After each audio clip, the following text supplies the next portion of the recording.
예전 같으면은 날씨가 이제 아침 저녁으로 선선한 바람이 불어올 때도 됐는데 여전히 그 더위는 맹위를 떨치고 있습니다. 아마 그 북쪽의 고기압이 그렇게 계속해서 형성이 되고 몇 차례 올라올 태풍을 그렇게 일본으로 돌렸다 아니면 소멸이 됐다, 올라오기도 전에 소멸이 되는 그러한 기상 천외의 그러한 일들이 그렇게 벌어지고 있음을 보게 됩니다. 이게 아마 이상 기후 또는 점점점 기후의 변화가 인간이 사는 조건에서 점점 그 조건을 이뤄가는 그런 모습이 아닌가 그런 생각을 가져봐요. 아마도 머지않아 또 시간이 가면 세월이 많이 가면 갈수록 이 지구는 그렇게 회복되기보다는 점점 파괴가 되는 그런 길을 이렇게 걷는 것이 자명한 사실이다라는 것을 보게 됩니다. 참 우리 세대까지는 어떻게 좀 산다고 하지만은 우리 후세 세대들이 참 걱정이 아닐 수가 없습니다. 우리가 며칠 전에는 광복절을 그렇게 지냈죠. 이 광복절이 광복절을 가지고 첨예한 정치적인 대립이 그렇게 이어진 모습을 우리가 보게 됩니다.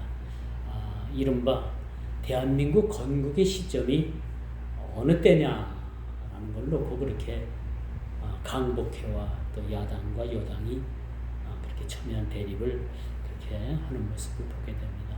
좀 이건 논쟁거리도 되질 않는 거지요, 그렇죠? 건국이 어느 때면 좋겠습니까? 또 뭐 어느 시점을 두고 우리가 왈가불 갈 필요는 없는 거예요. 우리가 역사적으로 보면 되잖아요. 일제 시대는 나라를 빼앗긴 거예요. 그리고 국가적으로 볼 땐 국가적인 대한민국 조선이라는 나라의 국권이 완전히 말살됐던 시대입니다. 이 세계적으로 보면 이러한 그러한 지형에 있는 나라를 나라로 인정을 안 하는 겁니다. 당시는 일본이 일제가 대한민국을 그 조선을 침략을 해서 완전히 식민지했기 때문에 조선이라는 나라는 없었던 것이 역사적으로 볼 때 우리가 뭐 역사를 배울 땐 그렇게 배웠는데 그게 아니다. 일제가 대한민국 조선을 침탈을 했고 나라가 없어졌어도 상해에 임시정부가 세워져서 임시정부가 계속 활동을 했기 때문에 그걸 대한민국 그런 건국으로 봐야 된다라는 그런 이야기도 있습니다. 가타부타 어느 것이 진실인지는 모르겠지만은 뭐 할 사람은 알겠죠. 모든 것을 받아들이느냐라는 것에 따라서 건국 인용, 건국 시점이 달라지는 거겠지만 이걸 가지고 우리가 이렇게 참 나라가 갈라져서 되겠는가? 응? 나이 먹은 사람은 나이 값을 해야 되는 거예요. 그렇죠? 젊은 사람은 나이 먹은 어른을 존경해 주되 어른이 잘못했을 때는 이 젊은이들도 어른에 대해서 잘못했다고 이야기할 수 있는 것이 사람 사는 도리 아닐까요? 그렇죠. 지금 시대가 어느 시대인데 그렇죠. 그렇지 않습니까? 어른이면 어른대로 똑바로 해야 돼요. 우리 시대가 참 이런 걸 보면 참 우리는 뭐 어른 시대도 아니고 젊은 시대도 아니고 지금 치여서 사는 그런 시대에 우리가 살고 있지만은 이 역사는 바로 보자. 이렇게 역사를 삐딱하게 보는 사람이 그런 사람들이 성경도 삐딱하게 봐요. 왜 여러분 이단들이 생겨난지는 압니까? 이단들도 똑같이 성경을 가지고 이야기합니다. 근데 성경을 똑바로 보지 않고 삐딱하게 보기 때문에 거기서 이단들이 생겨나고 잘못된 해석들이 생겨나가지고 이 사회에 국가에 전체적으로 많은 문제를 일으키는 겁니다. 이 똑바로 봐야 됩니다. 이 정신 바짝 차려야 되는 거예요. 우리 신앙생활 여러분 이거 만만찮아요. 여러분들이 값없이 우리가 구원을 받았지만 값없이 구원받은 하나님의 백성들이 여러분 믿음을 가지고 산다는 게 여러분 만만치 않습니다. 만만치 않은 거예요. 우리 신앙생활이 조그만한 거 하나 이거 허용하면요, 이 정도쯤이야.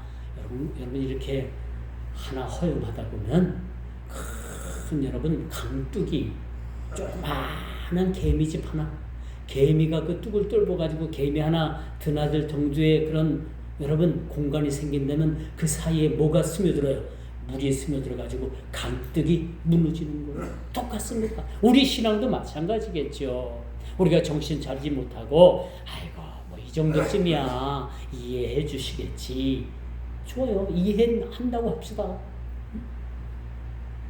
그렇지만 그거 가지고서 그게 빌미가 돼가지고 그것 때문에 그 신앙의 뚝이 와르르 하루아침에 무너지는 사실도 얼마든지 있다라는 사실 여러분 기억을 해야 합니다.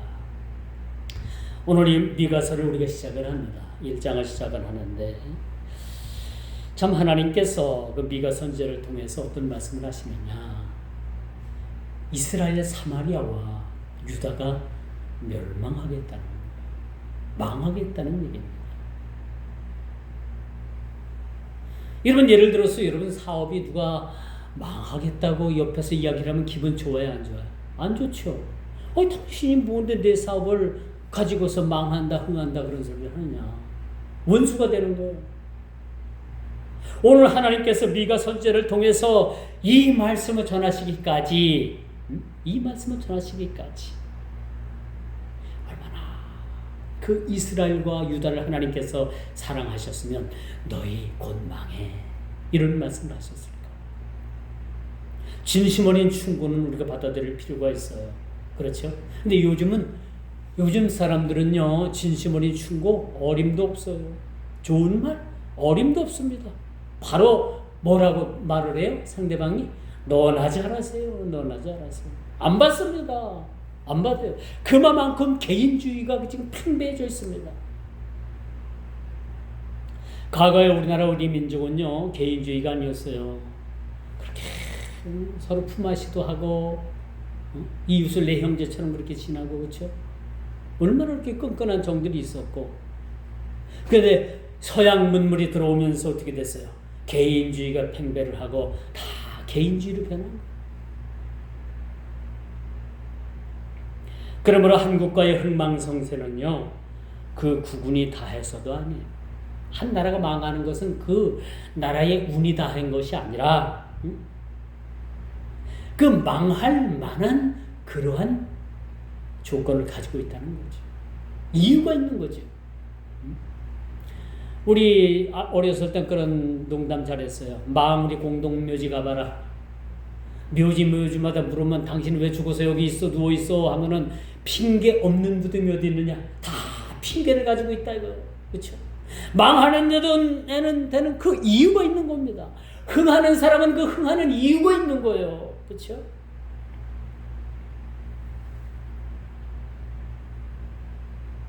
그렇다면 여러분, 이런 일들은 망하고 흥하는 일은 이미 정해져 있는 사실이죠. 그렇죠? 하나님 보시기에 하나님은 아시는 거예요. 이놈은 싹이 있는 놈이구나. 이놈은 삭스가 노란 놈이구나. 하나님 판단하고 계시고 알고 계십니다. 우리는 몰라도 이놈은 신앙에 성공을 할 놈이구나. 이놈은 신앙에 실패를 할 사람이구나 라는 것은 하나님께서 알고 계십니다. 그러면서 하나님께서는 이스라엘이 망하겠다, 사마리아가 망하고 유다가 망하는 꼴을 곧 보게 될 것이다 라는 것을 그렇게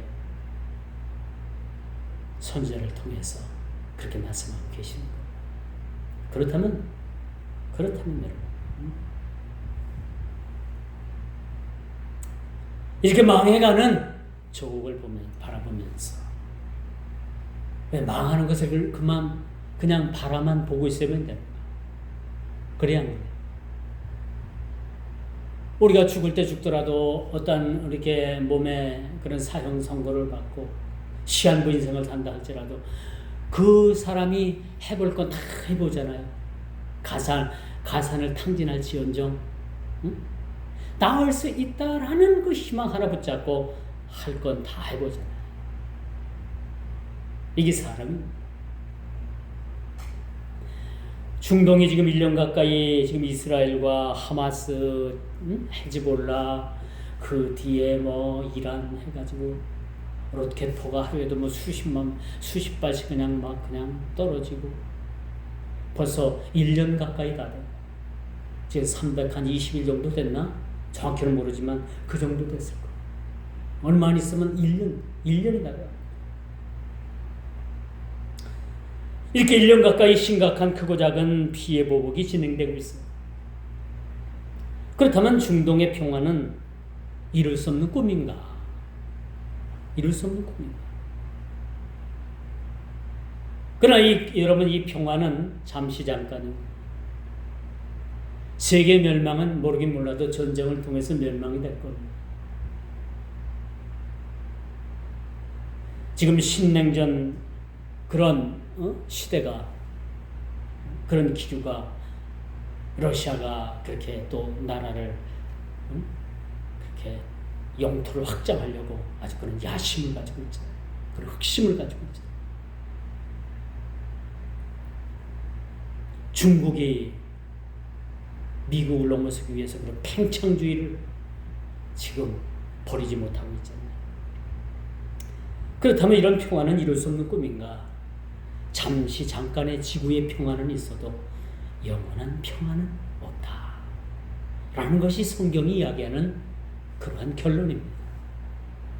모든 세계 역사는 인간이 정하는 것이 아니죠. 하나님께서 그 역사의 중심에서 하나님께서 그 역사를 쓰고 계시는, 하나님에 대한 불순종의 결과가 어떤 결과가 이루어졌는지 오늘 본문을 통해서 우리들에게 주어지는 그런 교훈하는 바 크다 할 것이라고 볼 수가 있겠죠. 왜 유다가 망하고 사마리아가 그렇게 망할 수밖에 없는가? 그것은 그 자신들의 죄의 결과라는, 왜 한 인생이 망할 수밖에 없는가? 왜 그렇다고 생각을 합니까? 하나님을 불신하고 하나님을 대적하고, 그렇죠? 하나님 앞에 중한 죄를 짓게 되면 그는 반드시 망합니다. 멸망합니다. 심판받아 마땅한 일뿐만 아니라 마땅합니다. 마땅합니다. 왜 하나님께서 인생들에게 심판하신다고요? 그 죄값으로 인해서 하나님께서는 심판하시는 겁니다. 그러므로 인간이 행한 대로 가감없이 하나님께서는 여러분 심판하시는 분이에요. 그렇다면 우리의 죄를 가지고 우리가 하나님 앞에 살아남을 사람이 있을까? 없어요. 우리의 죄대로 하나님께서 우리를 심판하신다면 그 하나님 앞에 살아남을 사람이 한 사람도 없는 거예요. 그렇다면 우리가 어디 희망을 두느냐? 예수 그리스도, 예수님을 믿음으로 인해 가지고 우리가 멸망받을 심판에서 우리가 구원받았다는 겁니다. 그렇죠? 오직 우리가 구원받고 하나님의 심판을 면할 길은 오직 한 길, 예수 그리스도. 바로 예수 그리스도 한 분 외에는 없다라는 사실을 우리는 기억을 해야 될 거예요. 하나님의 작정하신 심판대로라면 누구든지 살아남을 피조세계에, 어느 피조세계든지 살아남을 인생은 없다라는 겁니다. 살아남을 인생이 한 사람도 없는 거예요. 하나님 작정대로 그 우리의 죄값대로 한다면 살아남을 인생이 없다는 겁니다. 오늘 본문은 그런 이야기예요. 사마리아와 예루살렘에 대한 하나님의 멸망의 예언입니다. 너희들 망해. 그렇게 나가면 망해. 희망이 없어. 여러분, 좌우를 분별한다는 것은 참다운 아주 지혜로운 사람이라고 볼 수가 없습니다. 볼 수가 있겠죠. 어떤 사람이 미련한 사람인가? 좌우를 분별치 못하는 사람이 미련한 사람이에요. 그렇죠? 그래서 소크라테스가 유명한 말을 남기잖아요. 너 자신을 알라. 그렇죠? 하나님을, 우리 예수님을 알게 되면 나이가 보여요. 지금까지는 내가 예수님을 알기 전에는 나라는 존재를 몰랐어요.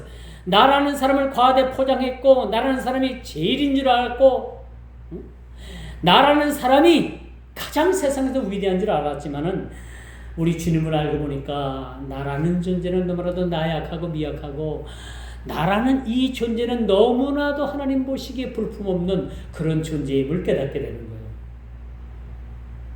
이것이 나를 분별하게 되는 겁니다. 그리고 더 크게는 뭐예요? 내가 죄인임을 깨닫게 되는 겁니다. 우리 신학적 의미에서 보면은요, 내가 예수를 믿고 보니까 내가 죄인임을 알게 되었다. 그렇게 얘기하는 그러한 주장도 있고요.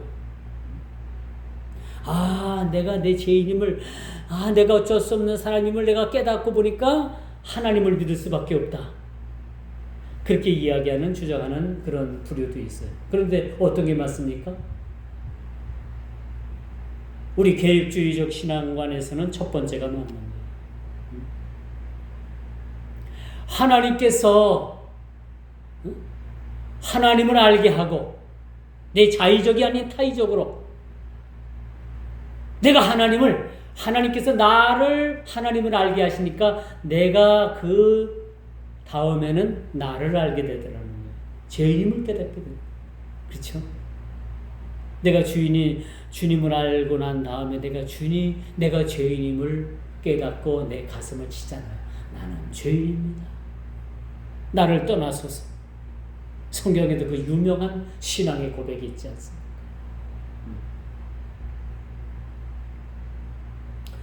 그러므로 지혜로운 사람은요, 여러분, 죄인임을 깨닫고 통해 자복하는 그런 사람이에요. 자신이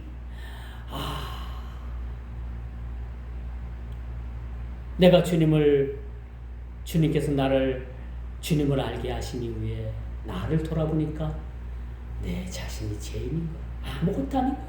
내세울 것도 없는, 아무것도 없는 그런 지푸라기와 같은, 먼지와도 같은, 건불과도 같은 그런 존재임을 내 자신이 깨달은 거야. 그 다음에 뭐야? 주님, 나 같은 사람도 구원해 주셨단 말입니까? 그런 무한한 감사 속에서 살아가게 되는 거야.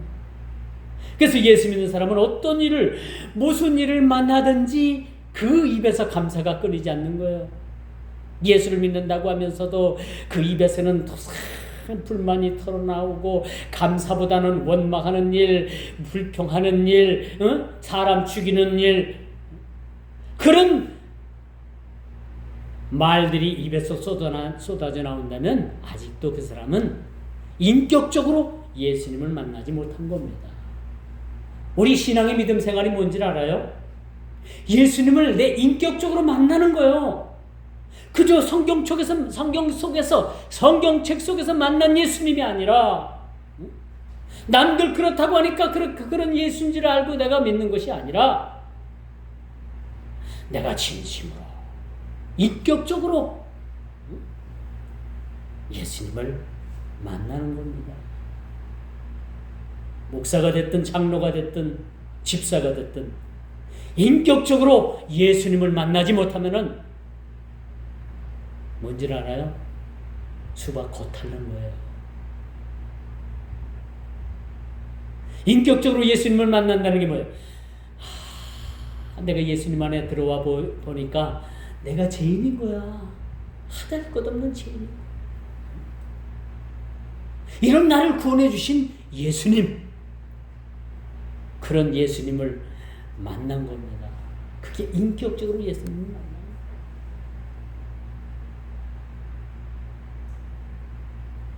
어떤 이론에 의해서 만나는 것이 아니라, 하늘에서 그냥 우레와 소리 같은 쾅 하는 소리를 들어서 예수님을 만난 게 아니라, 이렇게 예수님을 믿으면요, 인격적으로 만나면 내가 변해요. 여러분, 예수님 믿으면 다 변합니다. 안 변하면 내가 아직도 그 과정에 있는 거예요. 변화돼야 되는 과정 속에 있는 거예요. 변합니다. 모든 것이 변해요. 예수를 믿으면. 이것이 하나님의 전적인 은혜인 거예요. 전적인 은혜. 니느웨 백성들이 여러분 요나의 그런 회개하라는 소리를 듣고 왕으로부터 짐승이까지 다 회개했다고 하잖아요. 이게 진짜 예수님을 인격적으로 만나는 거예요. 성경을 찾아보면 이런 대회개가 별로 없어요. 베드로가 설교했을 때 5,000명이 회개하고 들어왔다지만은 니느웨 백성들이 5,000명이 뿐이었겠습니까? 그 당시에는 수십만 그런 대도시를 이루고 있었다고. 청주시가 통합하기 전 50만이었는데 그 정도의 인구가 있었다라는 그런 설도 있습니다. 얼마나 큰 도시입니까? 그 큰 도시의 왕으로부터 짐승이 되기까지 대회개가 일어났다는 거. 여러분, 이렇게 성경에 그런 부분들을 찾기가 쉽지 않아요. 사마리아와 예루살렘은 하나님의 선민의 백성으로 모범이 되어야만 됐다. 그래서 성경은요, 여러분 잘 들어보세요. 성경은 많이 맡긴 사람에게 많은 것을 찾겠다고 했어요. 이게 참 두려운 사실이에요. 우리가 예수를 믿고 여러분 신앙의 직급이 올라가고 하는 게 이렇게 참 그렇게 좋은 것만은 아니에요. 목사가 됐다는 거, 하나님께서는 이 목사에 걸맞게 뭘 찾아요? 그만큼 하나님께서는 맡긴 만큼 찾으시겠다고 말씀해 주고 계십니다. 이게 두렵지 않습니까? 이 두려움. 그래서 선민의 백성으로 하나님께서 그들을 불러주셨지만은 그들은 뭐야? 선민의 백성답게 살지 못한 거예요. 적어도 하나님께서 바라시는 기준은 있잖아요. 우리가 예수 믿어도 죄를 져요. 목사도 죄를 짓고 장로도 죄를 짓고 집사도 죄를 짓습니다. 그러나 하나님께서 우리를 통해서 바라시는 기준이 있는 거예요.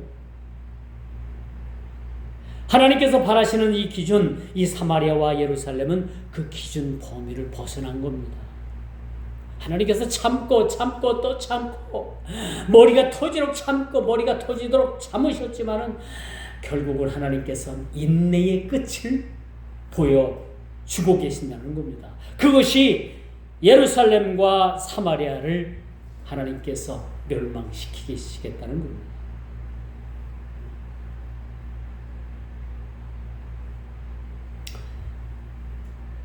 이스라엘과 유다는 놀랍게도 하나님의 심판의 예고를 받았습니다. 사형 선고죠. 일종의 사형 선고입니다. 어찌 보면 이들이 이제 시한부적 삶을 살 수밖에 없는 거예요. 이런 상황에서 그들이 해야 할 일이 무엇이었겠습니까? 병원에서 당신은 이제 3개월밖에 못 삽니다. 그렇게 진단이 내려지면 가장 먼저 해야 될 일은 무엇이라고 여러분 생각해요? 히스기야 왕 마냥 벽을 향해서 돌아서서 살려달라고 애원을 하시겠습니까? 아니면 3개월 동안밖에 살지 못하는 그런 시한부적 인생을 어떻게 잘 마무리할 수 있을까? 마무리하는 시간을 갖겠습니까? 어찌하겠습니까? 마치 이스라엘, 유다와 사마리아가 이런 상황에 놓였다는 겁니다. 여러분 같으면 어떻게 하시겠어요? 두 가지 다 해봐야 되겠죠. 그렇지 않아요? 다 해봐야 되겠죠. 누가 합니까? 하나님께서 애원하고 또 애원하고 매달리면 하나님께서 다시 살려주시는지.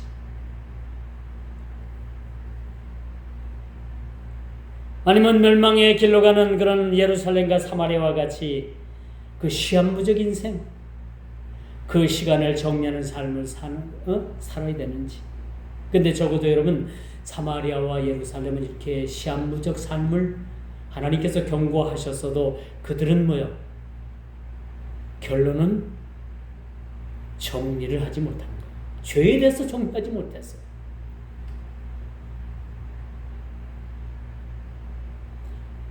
실질적으로 주전 722년에 사마리아가 망하잖아요. 이스라엘이 망합니다. 이렇게 망하면은 그들이 그동안의 기간 동안을 통해서 자신들을 정리를 했어야 돼요. 그렇죠? 하나님 앞에 갈 준비해야 되잖아요. 적어도 3개월 안에.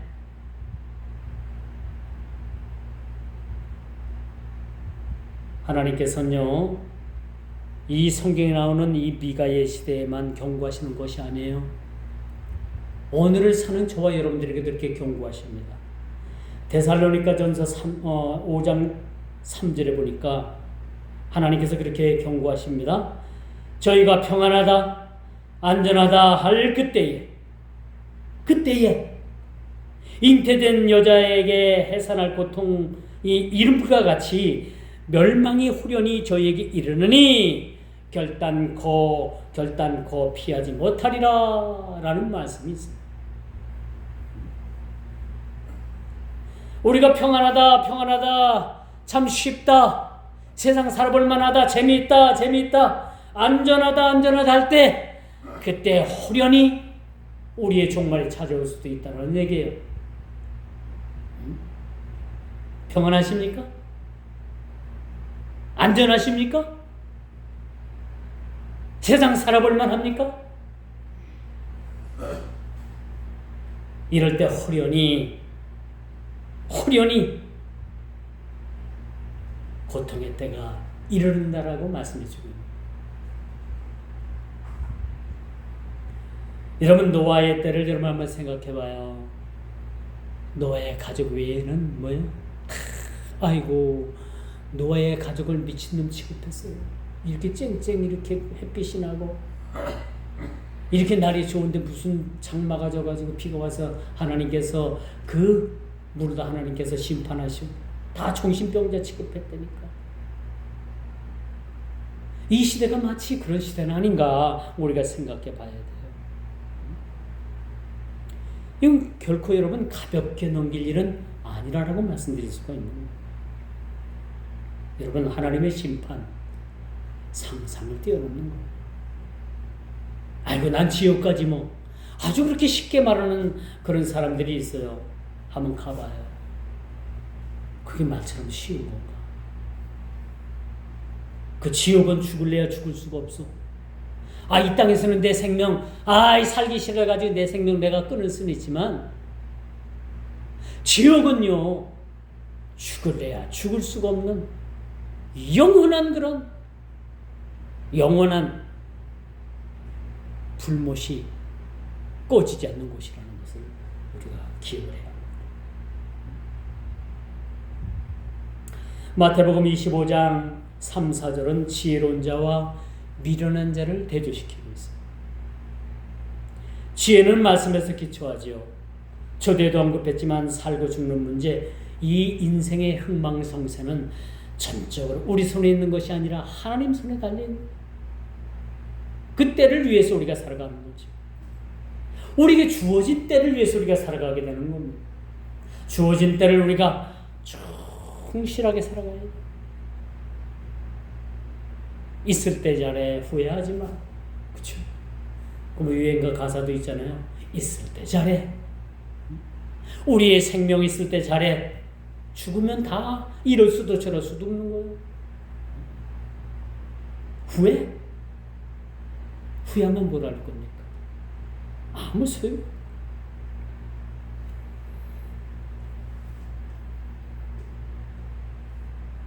전주에도 제가 말씀을 드렸지만은 여러분, 하나님의 관심의 대상, 하나님의 무관심, 이건 생사를 뛰어넘는 아주 인간의 가장 중요한 문제라는. 하나님께서 예루살렘과 사마리아에게 그렇게 관심을 가지고 미가 선지를 통하고 여러 선지를 통해서 너희 곧 망해, 너희가 돌이키지 않으면 망해, 돌아와 이렇게 경고했을 때 돌아왔어야 되는 거예요. 그렇죠?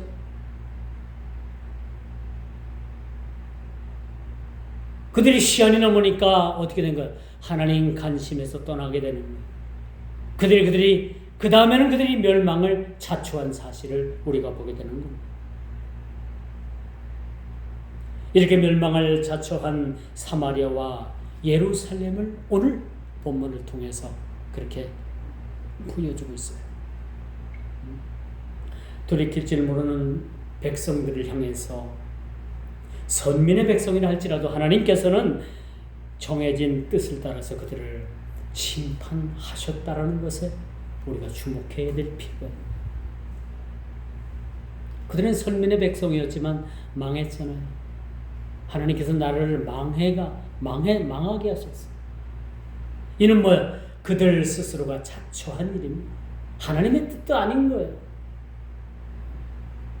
그들 스스로가 나라가 멸망당하는 그 자체를 스스로가 자초했다라고 말씀의 결론을 내릴 수가 있는 거예요. 이 일은 누구를 원망할 일은 아니죠.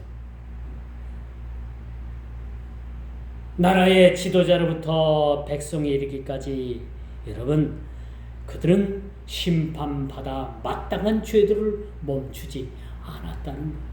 요즘 세상 보면 참 세상이 어디로 가나 거꾸로 가나 그렇죠? 근데 요즘은 참 세상이 너무너무 생각 외로 그렇게 달려가고 있어요. 어떤 게 진실인지 뭐가 맞는지 헷갈릴 때도 있어요. 이 사람 행동하는 게 맞는 것인가? 우리 민초들은요, 빵 한 조각 훔쳐도 바로 쇠고랑 차고 감옥 가요. 수백억, 수천억을 해먹고 법원에 판결이 났는데도 뻔뻔하게 정치한다고 국민들 앞에서 그렇게 하는 말들, 너무나도 뻔뻔한 세상, 그런 시대에 우리가 살아가고 있습니다.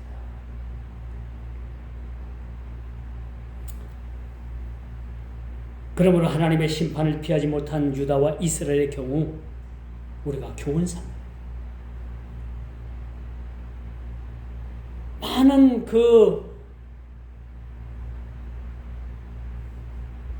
이스라엘의 지도자들이, 유다의 지도자들이 선지자가 곧 망합니다 라고 여겼을 때 다 거짓말로 들었어요.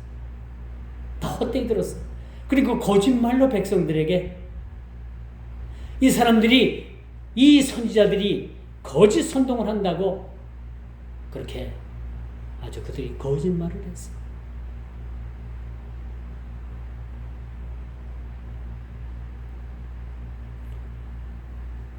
오늘 8절부터 16절 이는요, 실제 역사상으로 사마리아가 망했음을 보여줍니다. 심판의 경고에도 불구하고 그들은 우상에서 결코 떠나지 않았다고 오늘 성경은 그렇게 가르쳐주고 있어요. 그들의 죄가 뭔가? 하나님을 버리고 그들은 우상을 섬기는 거예요. 다시 말씀드려서 하나님보다 더 좋아하는 것이 있으면 그게 우상인 거예요. 다른 거 없습니다. 이방 종교를 가진 거, 이것도 뭐 우상의 범죄라고 들 수가 있지만은 더 큰 거는 우리 내면 속에 하나님보다 더 사랑하는 것이 있으면 그게 바로 죄인 겁니다. 그것이 우상인 거예요. 하나님보다 나를 더 사랑하는 거, 이게 우상인 거죠. 하나님보다 돈을 더 사랑하는 거, 우상인 거죠. 하나님보다 더 세상을 사랑하는 거, 이거 죄지요, 우상이죠. 하나님보다 자식을 더 사랑하는 거, 이거 우상입니다. 죄입니다.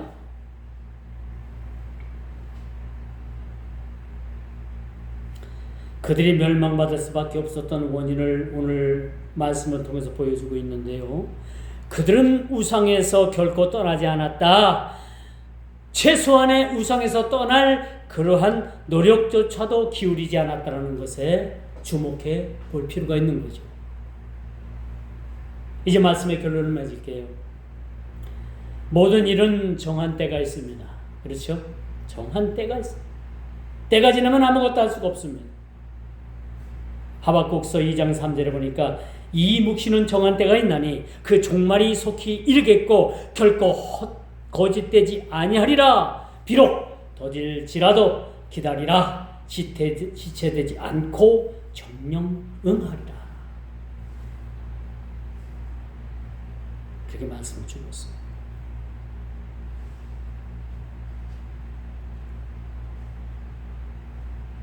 하나님의 심판을 피할 수만 있다면 여러분 얼마나 좋은 일이겠습니까? 그렇다면 좋은 일이겠지만 이미 시작된 심판이라면 그 하나님께서 심판하시는 심판의 당위성, 원인 그것을 우리가 파악하고 우리가 그분의 긍휼하심을 기다리는 삶이 필요합니다. 심판, 거대한 태풍이 몰려옵니다. 큰 물로 인해 가지고 토지가 떠내려가고 집이 떠내려가고 가축이 떠내려갑니다. 그렇지만은 그 큰 태풍을 통해서 하나님께서 이 지구의 환경을 바꾸는 거예요. 정화 작업을 하는 겁니다. 그 피조 세계를 하나님께서 정화시키는 거예요. 하나님의 징계 심판, 이게 꼭 나쁜 걸로 작용할 수만은 없어요. 어느 한편에서는 우리를 정화시키는 겁니다. 우리를 징계하심으로 말미암아, 그렇죠? 그 심판의 경고를 통해 가지고 우리 인생들을 정화시키는 거예요. 변화시키는 거예요. 심판의 경고를 듣고도 우리가 변화되지 못하고 그 경고를 무시한다면 반드시 심판이 이른다는 사실들을 여러분 꼭 기억하시기를. 여러분 말씀을 통해서 우리가 다시 한번 큰 경각심을 갖는 저와 여러분 모두가 다 되기를 주님의 이름으로 축원하면서 말씀을 받도록 하겠습니다. 기도합니다.